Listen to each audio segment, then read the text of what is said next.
Hello everybody, this is Cole with Rookie Ace, and we're here with another Wings of Glory Wednesdays episode. So today we're going to be going over a quirky and fun little aircraft called the Siemens-Schuckert. Thank you to Zen Lizard for helping me understand how to pronounce the name. I'm no German, so I used to call it the Siemens-Schuckert, but evidently that's the wrong pronunciation. It has to be Siemens-Schuckert, so that's what I'm going to call it from now on. Thank you, Zen Lizard. As you can see here, this actually is not the standard paint scheme that you can get with it. It'll standardly come with the late war sort of lozenge. I don't know if the light's catching that too well. There we go. So you got the blue and red and the lozenge. So that is actually what this plane was before I altered it. Yes, so this is actually one of my first Wings of War repaints ever. I basically stole an arrow through a heart decal from someone else's kit.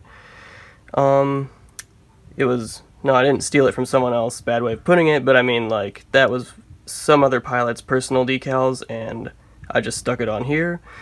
And I decided to go with a red and white sort of look, kind of simple, but blocky sort of arrangement, and it's just a lot of fun. It's kind of a bullet magnet when you fly it because, you know, everybody shoots at the brightly colored plane, but it's it's fun. I love it.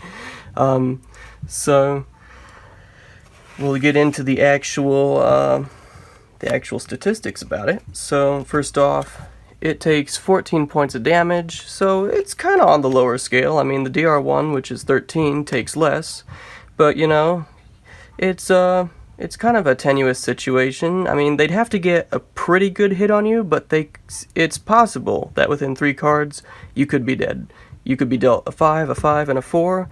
Now, the chances of that happening are almost about as much as drawing the boom card, so, you know, but it could happen, so something to be advised about. It has A guns, so all that's to say is it has 2 machine guns in the front, and it draws using the A deck, so it'll do more damage per card. It climbs on a 2, so it's a very fast climber. All you need to do is play 2 of the climb cards, which I'll show you in here, and you're at a whole nother peg of altitude. That's because in history, this engine actually had a very high compression ratio, so it did very, very well at high altitudes. You know, as the war dragged on, especially as you reached 1918, higher altitude fighting was the name of the game. You look at the SPAD, you look at the Fokker D7, and even like the D7F variant with the overcompressed engine, and you start to see airplanes geared towards fighting at higher and higher altitudes. And the Siemens is a result of that. Okay, so if you look at the speed here, it's kind of in the mid-range of speeds, but I would say it's on the faster edge of middle speed. You know, it's not going to outspeed the SPAD or SE5, but I'd say it's pretty much comparable to the D7, which is a very, very nice and comfortable speed. It still has enough where each card you move, you're going to be going places. Like if you lay 3 cards, like so. Let me see if I can. And each turn, so you move by placing the arrow on, and then starting your next move at the line there in the front. And you could potentially cover more than that much ground in 3 spaces. So that's a good little bit, which is really nice. So, you know, it's a comfortable speed.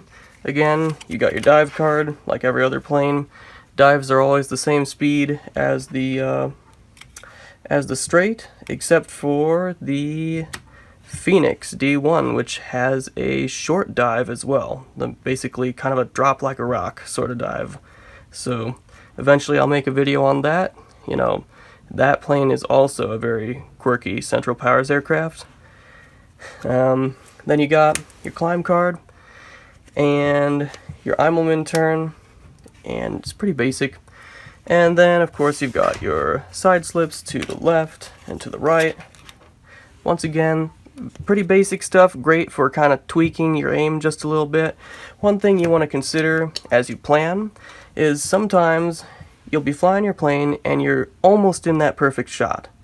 And so you've got a choice to make here as you lay out your plan. You can choose to kick the rudder and really zero in for that killing shot with one of these, but then what you are sacrificing by not playing a straight instead is the ability to do an Immelman afterwards. So sometimes it's smart to kick rudder and get that extra shot, maybe get 2 cards of damage on him when he could have got 1 otherwise, and then, you know, try and do something else. Other times it's actually smarter to like give him a glancing shot with this, but then pop back around and be back on their tail with an Immelman next turn. So that's something to weigh, you know.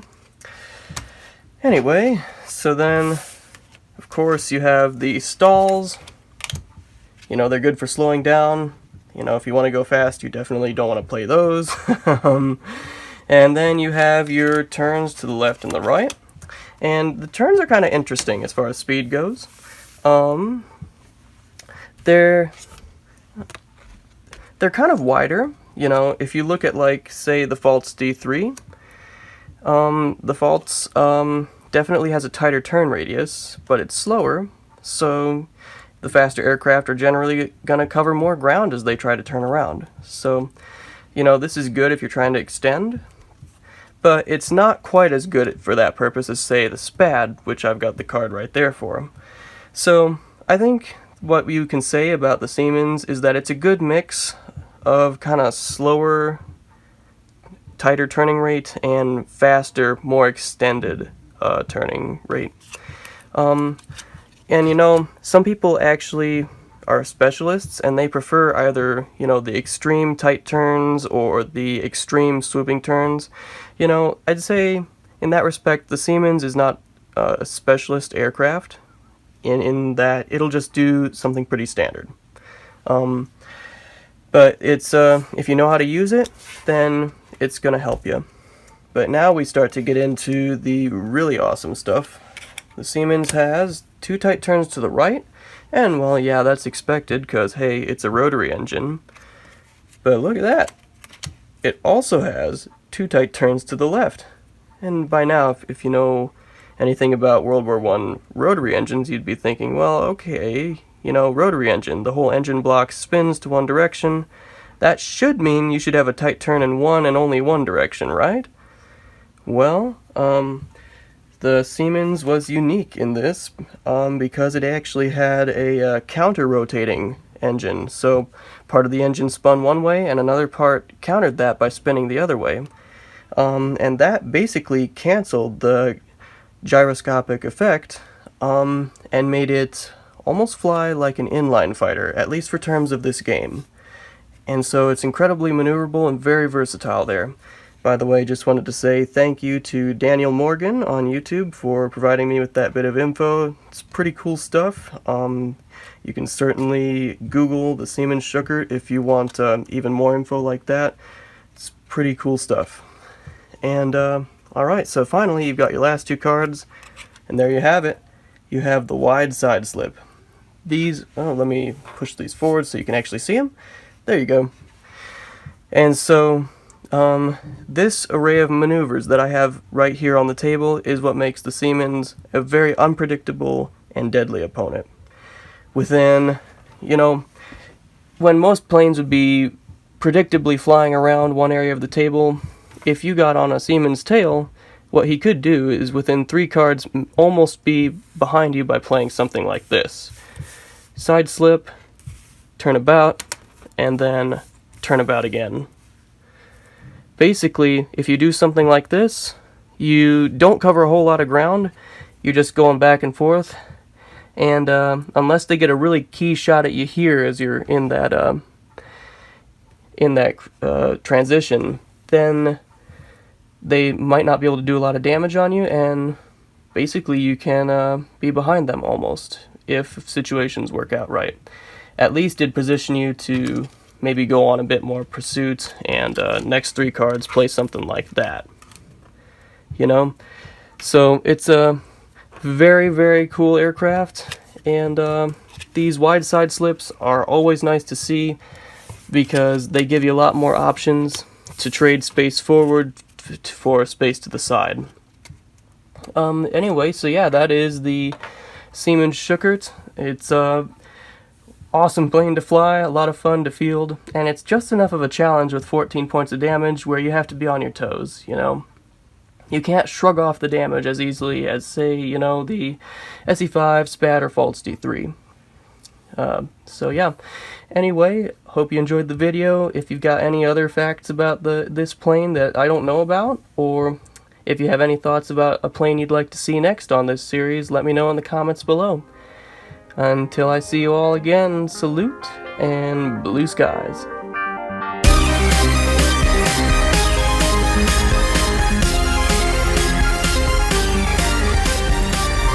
Hey guys, if you liked what you saw, don't forget to subscribe by clicking on the shield in the top left corner. If you really liked what you saw and want to be a part of helping us make better content in the future, check us out on Patreon. Until next time, thanks so much for watching, and blue skies.